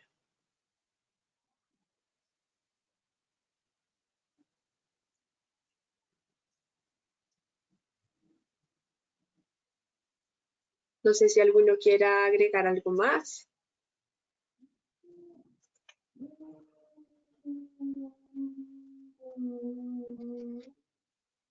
No, pues simplemente toda mi solidaridad con Adriana. Pues estamos contigo, un fuerte abrazo y gracias por compartir tu experiencia. Ojalá que todo salga bien. Sí, un abrazo. Muchas gracias. Carlos. Sí, muchas gracias y de verdad lo recibo de todo corazón. Adriana, buena tarde. Y bueno, agradecer que aún ahí en medio de ese cúmulo de emociones, temores, esté aquí con nosotros compartiéndonos. Seguramente es un aprendizaje para todos los que escuchamos. Y como parte de la red de ergonomía y factores humanos detrás de la organización de estos webinars, junto con Isabela, Paola, Ángela Caro desde la Asociación de Economía y Farmacovigilancia, quiero compartirle que mi sentimiento en este momento, dirigido hacia la esperanza, mi deseo y en buena parte certeza, creo que en 15 días usted nos va a estar compartiendo desde una posición mucho mejor que la que podríamos tener cualquiera de nosotros el día de hoy. Es decir, fortalecida después de usted y su familia. Y seguramente lo que nos habrá de compartir será, insisto, más fortalecido que lo que tendríamos para compartir alguno de nosotros el día de hoy. Entonces, agradecerle ese valor de venir acá, de contarnos. Y bueno, ya lo dijo Isabela, y nos solidarizamos con usted, su familia y con todos, con quienes pudieran estar pasando por estas experiencias, ¿no? Creo que lo que nos une y por lo que estamos acá justamente es parte de lo que usted está experimentando en este momento. Entonces, aquí nos vemos en 15 días y seguramente estaremos pendientes a través del chat, de lo que usted nos vaya compartiendo. Y bueno, nuestras oraciones y nuestros mejores deseos están con ustedes. Muchas gracias. Sí, de nuevo, muchas gracias. Porque no es fácil. He aprendido en esta semana muchas cosas más. Una de ellas es atreverme con o sin pena, con o sin miedo, a desnudar el alma. No es nada fácil. Y hablar y poder compartir a pesar de la dificultad que emocionalmente puede generar la situación. Y muchas gracias por la solidaridad, las palabras de todos. Gracias a ti, Adriana. Pues bien, queremos darles las gracias a las 38 personas que han estado con nosotros, que están en este momento con nosotros de diferentes lugares. Y para ir cerrando, quisiera invitarlos a cada uno a un mensaje final. ¿Cuál sería ese mensaje que hoy quisieran dejarnos? Ya sea recomendación, sugerencia, mensaje inspirador, no sé, que quisiera dejarnos cada uno. ¿Quién quisiera empezar? Mayra. Bueno, esta mañana tuve la oportunidad de estar en una entrevista con estudiantes de química farmacéutica. Me preguntaban cuál era el mensaje que quisiera dejarles en general para un grupo de chicos que están cursando su primer semestre. Y entendí que el todo es la suma de sus partes. Y lo preguntaban encaminado a cómo aportar a hacer una sociedad mucho mejor o más bella de la que estamos, o a esta problemática. Y reitero, el todo es la suma de sus partes. Entonces, siempre empecemos por nosotros mismos. Yo sé que como profesionales de la salud somos unos cuidadores maravillosos y a veces nos metemos en la camisa de ser Superman y la Mujer Maravilla y los salvadores increíbles, pero antes tienes que salvarte a ti. Antes estás tú. Y si no tienes rutinas de autocuidado, y si no paras, y si no te miras y te cuidas, independientemente de que tengas 5 minutos para hacerlo o que tengas 1 hora, mírate, porque para poder dar a otros, tienes que tener dentro de ti material para dar. Entonces, primero tú, así suena egoísta, primero tú, porque para poder ayudar a otros tienes que dar desde lo que tienes. Entonces, mi invitación es, Si no te has centrado en esta cuarentena ni un poquito en ti, hacer ese llamado va a ser muy importante. ¿Qué pasa hoy conmigo? ¿Qué estoy sintiendo? ¿Qué está pasando? Me veo desde la vulnerabilidad y me acerco a lo que yo soy para cultivarme, para amarme más, para darme más atención, y desde allí voy a poder darle a otros unas herramientas maravillosas y un material maravilloso que va a habitar en mí. Ese sería mi mensaje para hoy. Muchas gracias, Mayra. ¿Quién quisiera continuar?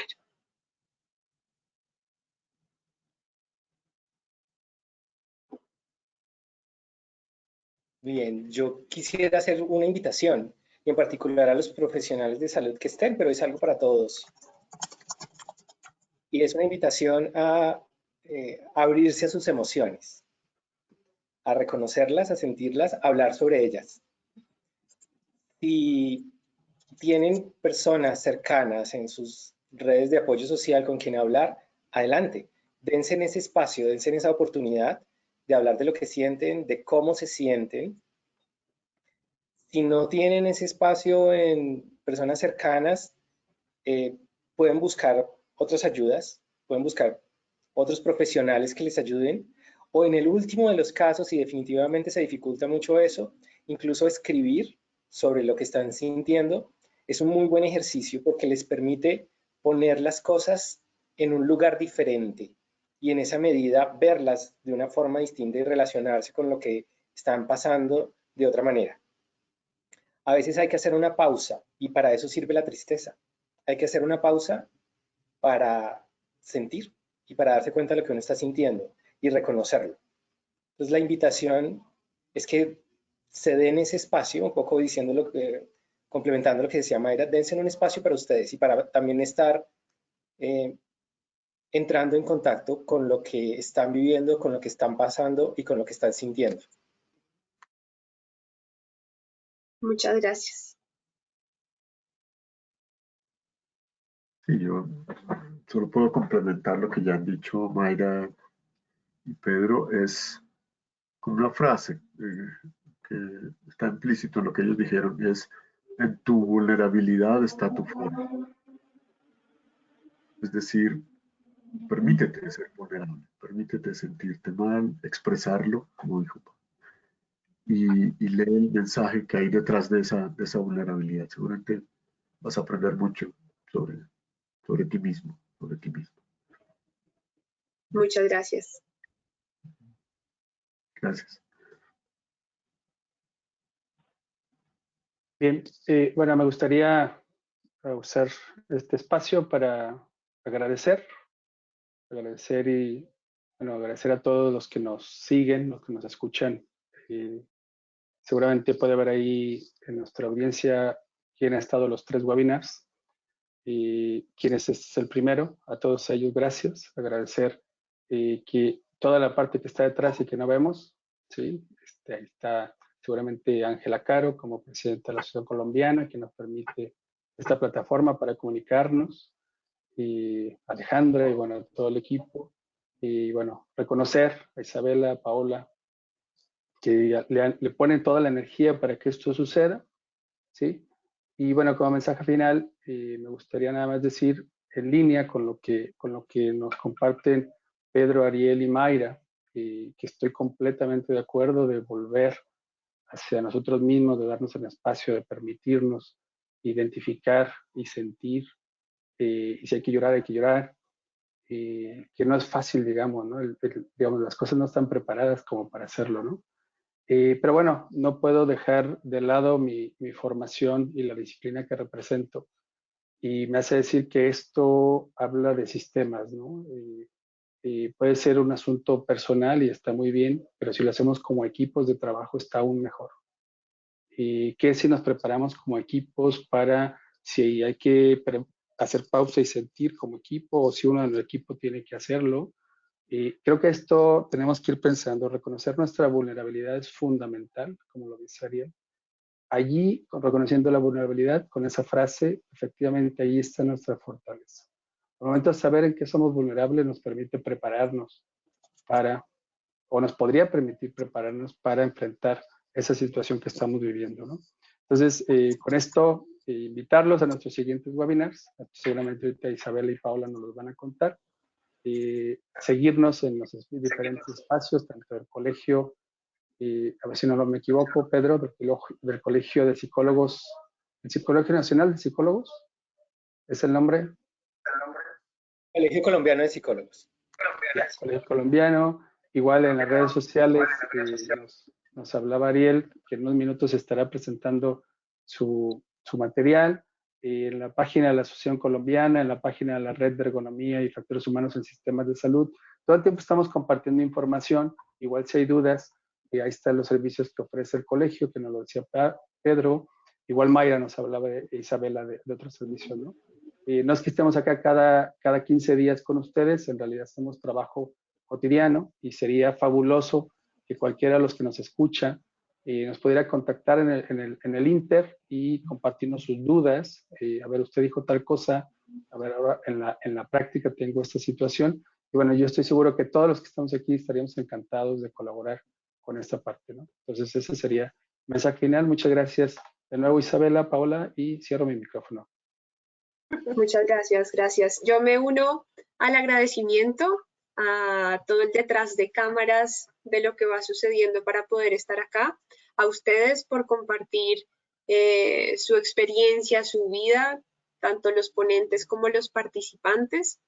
Y quisiera como rescatar esto de la vulnerabilidad, de permitirnos sentirnos vulnerables, de permitirnos irnos descubriendo en este transitar de esta situación que es nueva para todos y que poco a poco vamos descubriendo cómo ir de una manera más cómoda según cómo la estemos viviendo, y reafirmar que siempre va a ser más agradable si podemos transitar ese camino acompañados, que cada uno pueda buscar cuál es la compañía que necesita, cuál es la información, los medios, pero reconocer pues que ahí siempre va a haber alguien que va a estar disponible para hacerlo y que seguramente lo hará más fácil. Así que muchas gracias. Gracias, Ariel.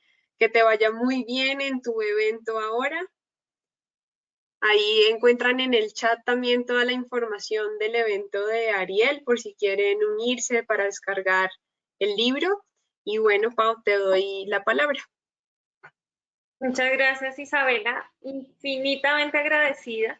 Realmente cuando empezamos a organizar todos los webinars, siempre quisimos tener este espacio, que fuera un conversatorio, que las personas, que los participantes pudieran hablar con nosotros, hablar pues con ustedes, los especialistas, y que fueran pues mucho más interactivo. Así que muchas gracias, Lisette y Adriana, por levantar la mano y habernos compartido pues sus preguntas, sus comentarios, y también pues Adriana, tu experiencia.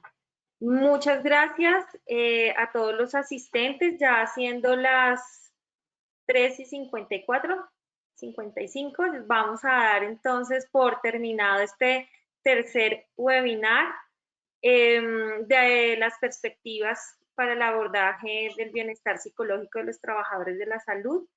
Muchas gracias y los esperamos pues dentro de 15 días. Van a ver la próxima semana la invitación para el siguiente webinar, que sería el cuarto.